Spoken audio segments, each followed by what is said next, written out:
Hello everyone. For my book talk today, I'm going to be talking a little bit about my childhood favorite book series, The Land of Stories. So this is actually the first book in the series. It's going to be the Wishing Spell by Chris Colfer. Chris Colfer, he's not only an author, but he's also an actor in the TV show Glee. So that's a little fun fact about him. The age range for this book is going to be anywhere from 8 to 12 years old, although it is highly debated whether this should be considered a young adult versus a children's book. It is a fantasy adventure book, best suited arguably for middle school, so I probably read this series a little earlier, more so like 5th or 6th grade. But this is probably good anywhere for like 6th to 8th grade. The book follows 12-year-old twins, Alex and Connor Bailey.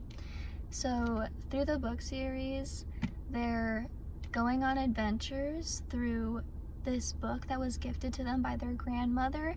So their grandmother gives them this magical fairy tale book, and it has a bunch of fairy tales in it. So it has Goldilocks and the Three Bears, it has Little Red Riding Hood, it has Cinderella, Sleeping Beauty, all of these stories that we know and love.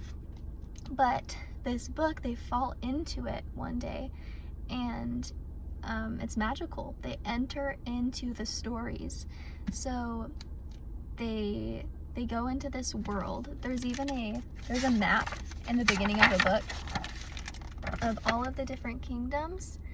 So when they enter into the Land of Stories, they have a task, which is to fulfill the wishing spell, to beat the evil queen in collecting all of these items to fulfill the wishing spell so that they can leave the Land of Stories and that they can go home. So it's in this journal that they receive somewhere along the line, but it lists various different items that they'll have to collect. So a needle that pierced the lovely skin of a princess with beauty found within. So that would be Sleeping Beauty. So that's just one example of the items that they had to collect. Also, they had to collect, I believe, part of Rapunzel's hair. They had to collect Cinderella's glass slipper. So that's just a few of those items. Through the story, they have to fight trolls and goblins, and so it's just really adventurous.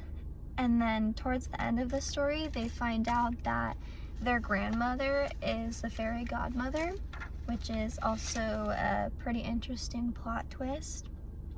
But yeah, so it's like fantasy, like built upon fairy tales. So there's 6 books in the series, so it's a pretty hefty series, I'd say, for middle school.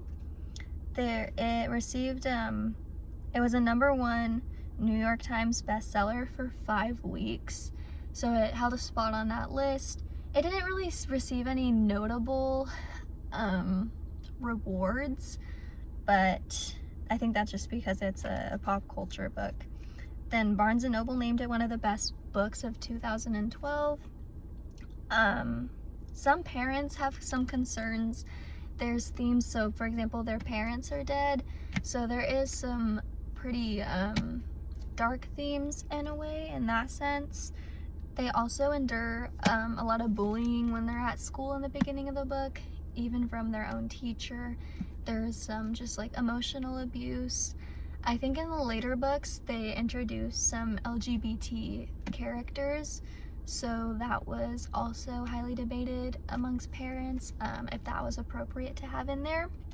But overall, these books are just super enjoyable and fun reads. I loved them. I flew through them. They were they kind of sparked my love for reading in a way, just because they were so fun and engaging. So yeah, that's pretty much all. Thank you for listening.